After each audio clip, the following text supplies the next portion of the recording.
Welcome back. In this video, we're gonna prove that the absolute value of A is equal to the absolute value of B if and only if either A is equal to B or A is minus B. In proving this kind of statements, one way is easy, the other one could take longer or needs more work. Okay, here the easiest way is this way here. So if we have A is B or A is minus B, then we have the absolute value of A is equal to the absolute value of B. Okay, if A is B, then the absolute value of A is equal to the absolute value of B. We have no issue on that. If A is minus B, can we say that we have the absolute value of A is the absolute value of B?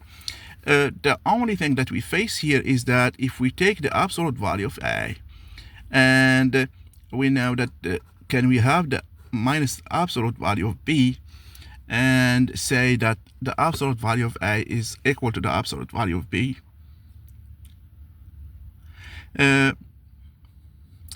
We can do that very easily here by noting that minus B is just minus 1 times B, and here minus 1, the absolute value of minus 1 times the absolute value of B.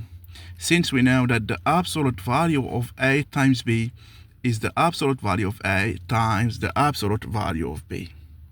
Okay, here this needs some proof, but we have done it already, so we know this. So we have this one, we have proved it many times before.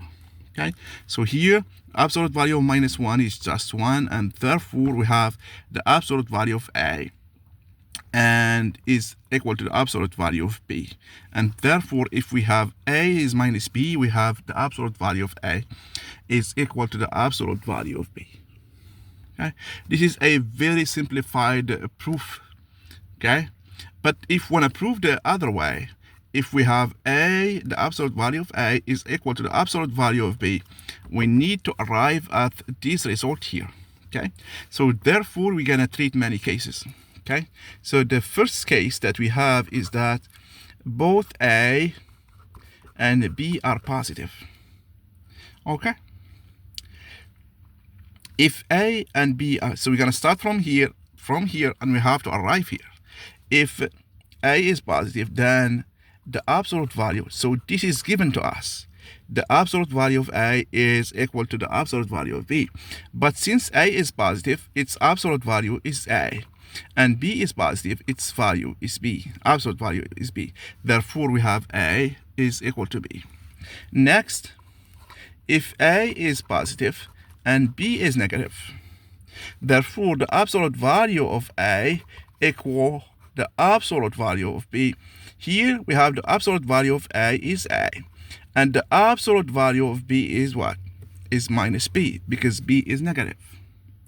Okay, therefore we have A is minus B. The third case is that we can have A negative and B positive.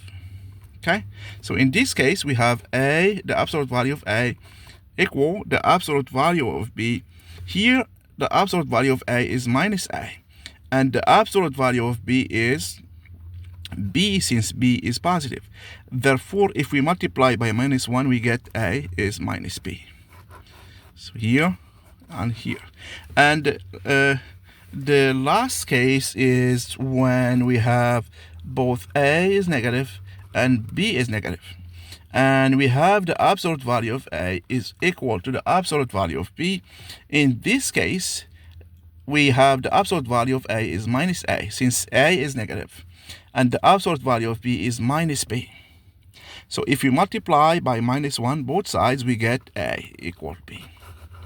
So no matter what case we take, we have either the absolute value of A equal the absolute value of B. We have either A is B, or A is minus B. So we have these cases only. Okay, so therefore if we start from here, we arrive at this result here. Okay, so if the absolute value of A is equal to the absolute value of B, then either A is B or A is minus B. So we treat these cases, and remember that the absolute value of a is defined as a if a is positive and minus a if a is negative. Okay, so we have used this one here because we have seen it many times, and you know this definition definitely. So therefore, if we have the absolute value of a is equal to the absolute value of b, either we have a is b or a is minus b. So this is very useful, especially when we have the absolute value and we want to get rid of it. So we can use this equivalent statement here. Okay, so it's the same thing here.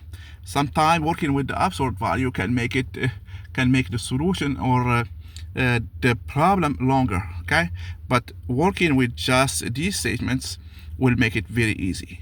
Okay, so we're gonna see maybe later what we can do with this. Okay, and I think that's all we need here. We treated all the cases, and this is a proof by case. It's very brief and very speedy, but it's the result that we need.